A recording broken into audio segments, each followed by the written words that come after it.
Now that Biden got TKO'd, he's out for 2024. That changes the political landscape. New phone, who dis? It's Brat Kamala. Now hold on.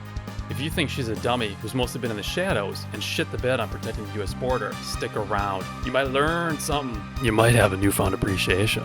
Or if you hate her, you might find another reason to dislike her. Let's find out who she is. Before she was an attorney general for 6 years, she was an assistant district attorney, and then she quit. But why? Let's rewind for a second to 1990, when she was admitted to the California bar. She started her career as the deputy district attorney in Alameda County, California.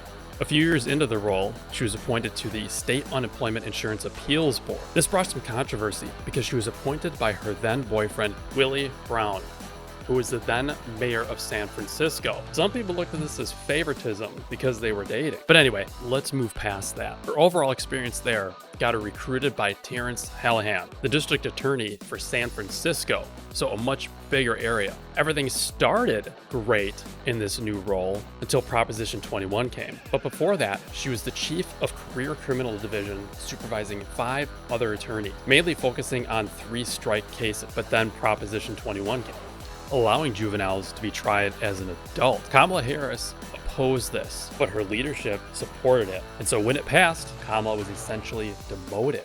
So at that point, she gave Terrence and her direct leadership the double middle finger and quit. She then spent the next 2 years plotting and building up connections for what was about to happen next. She went stone cold Steve Austin and ran against her boss. She was a 1-3 underdog, but with the help of her newly found friends, her original boyfriend, Willie Brown, Dianne Feinstein, Boondocks cartoonist Aaron McGruber, and comedian Eddie Griffin and Chris Rock, she beat her former boss. She attacked Terrence for his lack of technology and his low serious crime conviction rate. The brat also promised to never seek the death penalty, also to only prosecute 3-strike offenders for violent crimes.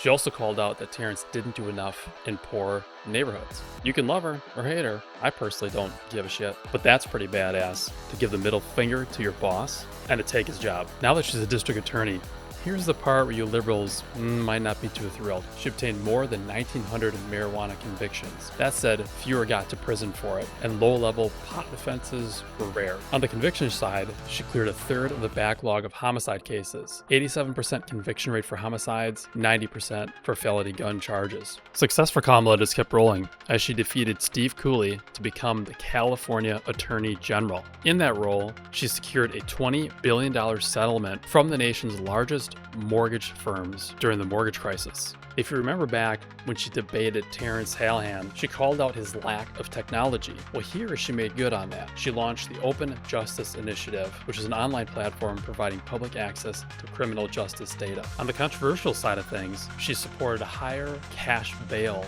which disproportionately affected low-income individuals. She also faced some serious criticism for handling of wrongful convictions. Here we are. Almost the pinnacle. Kamala is chosen by Biden as his vice president, and they defeated Donald Trump 2020. As far as some of the achievements, Kamala supported the infrastructure investments. You can kind of go both ways on that. Some people think it's a great improvement for the country. Some people think it's an incredible waste of money. Kamala also spearheaded initiatives for veterans' access to mental health services. On the flip side, she did kind of shit the bed on the border crisis. I know some news outlets try to pretend she wasn't the border czar, but if you rewind back, they all agreed she was. Critics have also linked the pandemic relief measures supported by Harris to rising inflation rates. All right, it's trivia time again. Who said this? I go back and forth between thinking Trump is a cynical asshole like Nixon, who wouldn't be that bad. It might even prove useful, or that he's America's Hitler. Vance refrigeration. Time to hit that Wayback Machine again. This time, 1984. Vance was born and raised in Ohio.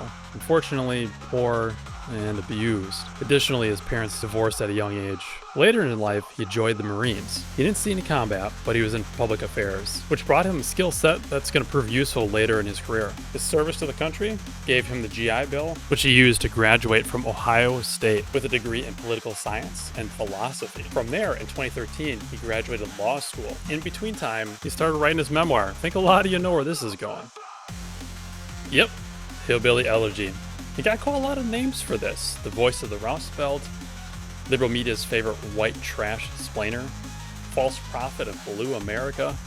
Either way, this was later adapted to film and was very successful for him. From here, he played other various roles, one of them being a CNN contributor, but then he joined Revolution LLC with Steve Case from AOL. Here, he learned how to grow investments, targeting underserved, outside Silicon Valley areas. Using that experience, he co-founded Narya Capital with 3 people you might have heard of: Peter Thiel and Mark Andreessen. Maybe not as familiar, but Eric Schmidt, Google, ever heard of it? In 2022, he ran for U.S. Senator of Ohio and won.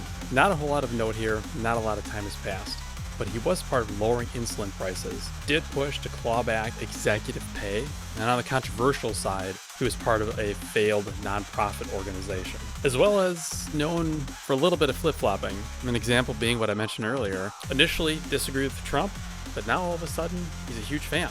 Trivia time again. When it comes to Snoop Dogg 420 Blaze It Pizza in 2010, who opposed marijuana legalization? Well, that was actually Kamala. As district attorney, she actually prosecuted numerous cases. Since then, though, she has supported a federal legalization of marijuana. On the JD side, he's not going to block it, more of a state issue. So us Gen Xers, millennials, what does all this mean for us? What are these two going to do for us? Well, when it comes to abortion, JD feels it's a state issue. He's not opposed to the bill, and he's good with the exceptions for rape, incest, or to save the mother. Harris, on the other hand, is pro-choice all the way. When it comes to immigration, no surprise here, JD supports both limiting legal and illegal immigration. He does want to build the wall, and he wants increased security at the border. JD has also called for large-scale deportation. Kamala, on the other hand, supports a pathway to citizenship for undocumented immigrants, particularly the Dreamers. She also does not want to build a wall, does agree with increased security at the border, but through technology and modernization, not through physical barriers. And as far as those who are already here illegally, again, she supports a pathway to citizenship. When it comes to something that impacts all of us, inflation, JD's solution is to go back to the old ways of gas and oil, reduce foreign supply chains, so buy and build more in the US, and spend less. Harris, on the other hand, surprisingly does agree with releasing some US oil, but also is focused on bringing down drug prices, as well as mortgage relief for first-time home buyers. Let's transition into sexuality. JD Vance, no surprise, opposed, and Kamala Harris supports. When it comes to your health, first with Medicare, again, surprisingly, they're both pretty aligned. They both want to keep benefits. JD even supports negotiating drug prices. On the Medicaid side, JD increases funding, but not just for old bitches and not just for poor people. He wants it kind of the same all year round. Kamala, on the other hand, wants increased funding, but more for older people. All right, well, thanks for nothing. Hit that stupid subscribe button and updo it, whatever the bullshit thing you're supposed to do is. I don't really give a shit. I mean, if you could do that, I guess I could stop working this stupid ass job I got now. I don't know, whatever, up to you. Moving past that, it's up to you where we're gonna go next. We got an option to learn more about Trump if you're sitting on that side of things, or if you want Trump to die of gonorrhea, I got this video about Tammy Baldwin. Check her out.